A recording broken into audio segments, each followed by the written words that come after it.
நம் தமிழ் நேயர்களுக்கு வணக்கம். நான் உங்கள் நெறியாளர் சு காதர் ஹுசேன். இன்னைக்கு நம்ம பார்க்க போற டாபிக் என்னன்னு பார்த்தீங்கன்னா, கொலைகள், ரவுடிசம், இந்த மாதிரியான விஷயங்கள். இதுல பார்க்கணும் அப்படின்னா முக்கியமா இப்போ நம்ம ஒரு சென்னையில் வட சென்னை எடுத்துப்போம். அப்படின்னு பார்த்தீங்கன்னா, என்னடா ரவுடிசம்னா வட சென்னை சொல்றேன் அப்படின்னு நினைக்காதீங்க. எல்லா ஊர்லயுமே ரவுடிசம் இருக்கு. இப்போ நான் வட சென்னை வாசி என்பதனால் இங்கே உள்ள ரவுடிசத்தை பற்றி நமக்கு தெரியும்.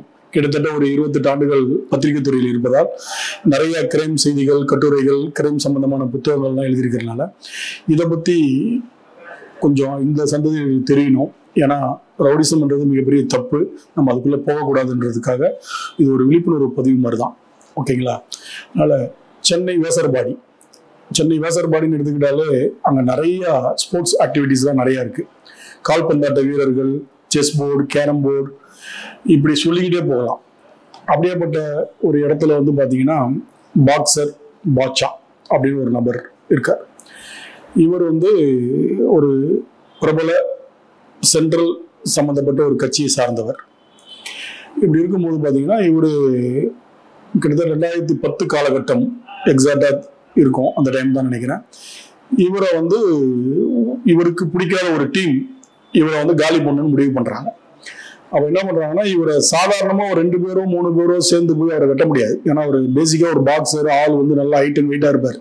அப்போ 3 பேர் 4 பேர் வந்தாலும் அடி காலி பண்ற அளவுக்கு ஒரு திறமை வாய்ந்த ஒரு நல்ல பாக்ஸர் அவர். அதனால இவருக்கு ஒரு 2-3 வாட்டி ஸ்கெட்ச் எல்லாம் போடுறாங்க. இவரை ஒன்றும் பண்ண முடியல. ஒரு சில தொழில் போட்டிகள் அந்த மாதிரி சார்ந்த ஒரு பிரச்சனைகள்னால இவரை காலி பண்ணணும்னு நினைக்கிறாங்க.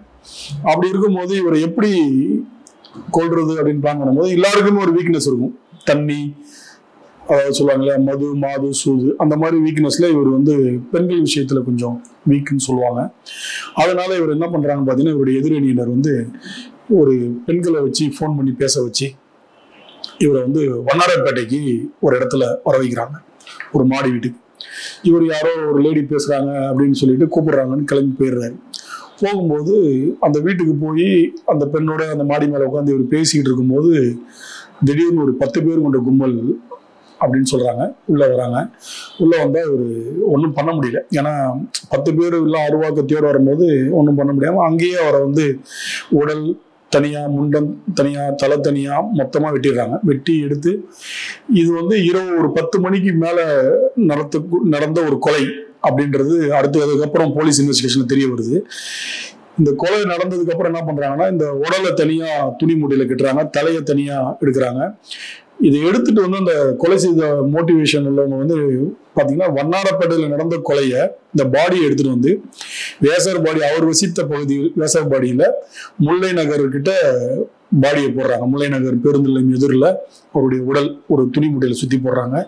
அங்கிருந்து ஒரு 200-300 மீட்டர் தூரத்துல சத்தியமூர்த்தி தெரு அப்படின்ற இடத்துல ஒரு பஸ் ஸ்டாண்டு கிட்ட தலையை போடுறாங்க.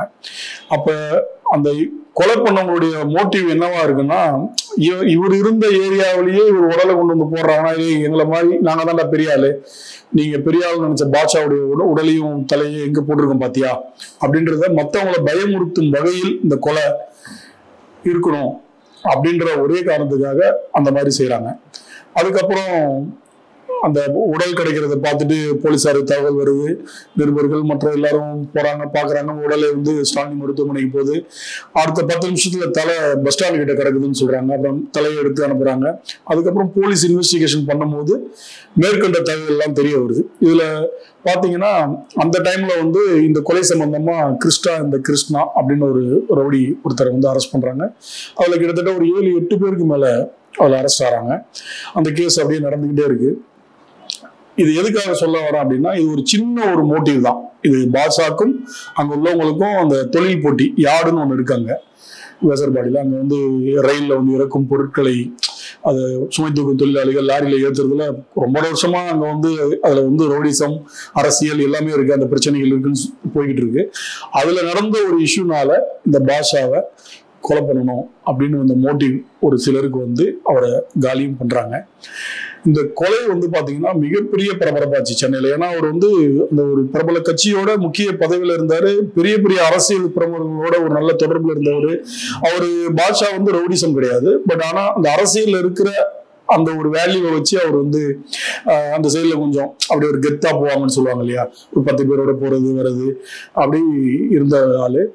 அவரை வந்து இந்த மாதிரி ஒரு டீம் செட் பண்ணி காலி பண்ணாங்க. சரி, இவரை கொலை பண்ணாங்களே, அவங்க நல்லா இருக்காங்களா அப்படின்னு பாத்தீங்கன்னா கிடையவே கிடையாது. அவரு போனாரு, வெளியில வந்தாரு, ஒரு வருஷம் அதிகபட்சம் 2 வருஷம் தான் அவர் வந்து இவரை கொலை பண்ணவர் வந்து இருந்திருப்பாரு உயிரோட. அவரை ஒரு டீம் வந்து இரவுல வீட்டு கதவை தட்டி அவர் வீட்டு உள்ள இருந்து இழுத்து வெளியில போட்டு அந்த கிருஷ்ணாவை சரமாரியா வெட்டி காலி பண்ணாங்க. இப்போ இதுல இருந்து என்ன அப்படின்னு பாத்தீங்கன்னா, வட சென்னையில வந்து ரவுடிசம் நிறைய இருந்துச்சு, இப்ப குறைஞ்சிருச்சு. அப்பெல்லாம் பாத்தீங்கன்னா மோட்டிவ், அதாவது எங்க கோஷ்டில் ஒருத்தனை வெட்டிட்டியா, நான் இன்னொருத்தனை வெட்டுவேன், அப்படிதான் இருந்தது ரவுடிசம். அதுக்கப்புறம் தொழில் போட்டி வந்தோன்னா இவன் நமக்கு மேல வந்துட போறான், இவனால நமக்கு தொல்லை வருமானம் வரல அப்படின்ற கொலைகள் ஆரம்பமாச்சு. ஆனா இன்னைக்கு வரைக்கும் எந்த குற்றவாளியும் ஒருத்தனை கொலை பண்ணவன் இன்னொருத்தன் ரொம்ப வருஷம் வாழ்ந்ததா வரலாறே கிடையாது. அப்ப இப்படி ஒரு மோசமான ரவுடிசம் அப்படின்னு ஒண்ணு இருக்கும்போது நம்ம அடுத்த சந்ததியினர் வந்து இந்த ரவுடிசம்ன்ற ஒரு கான்செப்டுக்குள்ளேயே போகக்கூடாது. பார்க்கறதுக்கு கெத்தா இருக்கும், ஆனா இது ஆயுசு ரொம்ப கம்மி. இதுக்குள்ள போயிட்டீங்கன்னா இது வந்து பாசா மட்டும்தான் இப்ப எக்ஸாம்பிளுக்கு நாங்க சொல்லிட்டு இருக்கோம். இன்னும் நிறைய இருக்காங்க இந்த மாதிரி கொலை, இந்த மாதிரி மோட்டிவ்ல சாவடிச்சது, கூலிப்படைகளால் சாவடிச்சது, இப்படி நிறைய சொல்லிக்கிட்டே போகலாம். ஏன்னா வட சென்னையில வந்து பிரபலமான தாதாக்கள்லாம் இன்னைக்கு பாதி பேரு இல்ல, பாதி பேரு குடும்பத்தோட பீஸ்ஃபுல்லான வாழ்க்கை திருந்தி வாழ்ந்துட்டு இருக்காங்க. சிலர் இந்த ஊரை விட்டே போயிட்டாங்க. அப்ப இதுல இருந்து உங்களுக்கு என்ன தெரிய வருதுன்னு பாத்தீங்கன்னா, ரவுடிசம் வந்து அன்னைக்கு நல்லா இருக்கும், அன்னைக்கு சூழல்ல. இன்னைக்கு காலகட்டத்துல அது வந்து ரவுடிசத்தை போலீசார் வளர விடுறதே கிடையாது. இன்னைக்கு வந்து உடனடியான என்கவுண்டர் இல்லைன்னா மாவுக்கட்டு, இப்படி ஒரு சில வரைமுறைகளை போலீஸ் வந்து கையாளுறதுனால இன்னைக்கு ரவுடிசம் கொஞ்சம் குறைஞ்சிக்கிட்டு இருக்கு. ஒரு முழுசா ஒழிக்க முடியுமானா முழுசா ஒழிக்க முடிய வாய்ப்பு இல்லை. இன்னொன்னு பாத்தீங்கன்னா, இன்னைக்கு உள்ள சூழல்ல வந்து கொஞ்சம் போதைகள் வாஸ்துகள் அதிகமாயிருச்சு. அதை போலீசார் இருமுகரம் கொண்டு அடக்கிட்டு இருந்தாலும் அங்கங்க தெரிஞ்சு தெரியாம நடந்துகிட்டு இருக்கு. மிகப்பெரிய ஒரு இது என்னன்னு பாத்தீங்கன்னா, இப்ப உள்ள ரவுடிசத்துல வந்து சிறார்கள் 18 வயசு கீழே உள்ள பசங்க நிறைய வராங்க. அது பேரண்டோட கண்டிப்பு இல்லாத ஒரு காரணம், ப்ராப்பர் எஜுகேஷன் இல்லாத காரணம் என்பது மிகப்பெரிய ஒரு கஷ்டமான விஷயமா இருக்கு. என்னன்னு பாத்தீங்கன்னா, இப்ப தமிழ்நாடு ஃபுல்லாவே எங்க கொலை நடந்தாலும் ஒரு 8 பேர் போலீஸ் அரெஸ்ட் பண்றதுன்னா அதுல 2 பேர் சிறார்கள் 17 வயசுக்குள்ள அப்படின்றது பேப்பர் நியூஸா வந்துட்டு இருக்கு. இது இமிடியட்டா இது மாறணும். ஏன்னா 16 வயசு 17 வயசுல அவன் வந்து சிறுவர் சீர்திருத்த பள்ளிக்கு போனான்னா அவனுக்கு அந்த ஜெயில் வாழ்க்கை பெருசா இருக்காது. ஏன்னா அவன் அங்க கொலை பண்ணிட்டு போகும்போது அங்க தாதா மாதிரி தான் ட்ரீட் பண்ணுவாங்க. அப்ப அவனுக்கு ஜெயில் வாழ்க்கையில போகும்போதுதான் அவனுக்கு வந்து எவ்வளவு கஷ்டம் நஷ்டம் தெரியும் போது அவன் திருந்துறதுக்கு வாய்ப்பு இருக்கு. அதனால இந்த 16-17 வயசுக்குள்ள உள்ள பிள்ளைங்களை வந்து உண்மையிலேயே பேரண்ட் வந்து நீங்க வந்து பெருசா கண்டிச்சு அவங்களை வளர்க்கணும். இல்லைன்னா சமூக சேவகர்கள்லாம் இருக்காங்க நிறைய பேர், அந்த அவேர்னஸ் கொடுக்குறாங்க. அவங்களாம் இந்த மாதிரி இருக்கிற பசங்களெல்லாம் கூப்பிட்டு கைட் பண்ணி விழிப்புணர்வு கொடுத்து அவங்களெல்லாம் படிக்கிறதுக்கான விஷயங்கள் அனுப்பணும். இல்லை ஸ்போர்ட்ஸ் இந்த மாதிரி ஆக்டிவிட்டிஸ் இந்த மாதிரி கொண்டு போகணும்.